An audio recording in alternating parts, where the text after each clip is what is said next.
এ ভাই, হ্যালো, আপনার পরিচয় কি ভাই? এই হাল্লা করে হাল্লারা তো নীতি নৈতিকতায় হ্যাঁ, বুঝে আমার ফোন দিয়েছিলেন এই চালাইবো মাত্র। আপনি কেমনে? কি রিপোর্টার ছিলেন, কি না কি কইলেন? বাবু বলে, হ্যাঁ আমি সিদ্দিক হ্যাঁ? আমি সিদ্দিক বাবুপতির সমিতি সভাপতি। আমি জেলা যুব দলের জয়েন্ট সেক্রেটারি। 17 বছর পর একটা কাম নিচ্ছি, আপনি সাইডে গেছেন কি লেগে এরকম?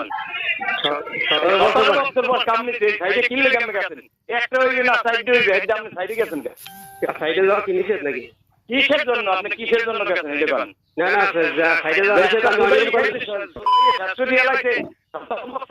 যুদ্ধ করে একবার আইছে আনাইছেন আপনি সাইডে দিয়া, কারণ এই মানে মানে সাইডে যাই আপনি আপনি কাজ অনিয়ম করবেন, সেটা সাইডে যাওয়া যাবে না। আপনি অনিয়ম করলে আপনি কে ডাইরে করলেন? আপনি কেটা? অনিয়ম ধরে অনিয়ম করলে অফিস দেখবে, আপনার কাজ কি হবে? অনিয়ম অফিস তোর থেকে জানো, তোর থেকে আমি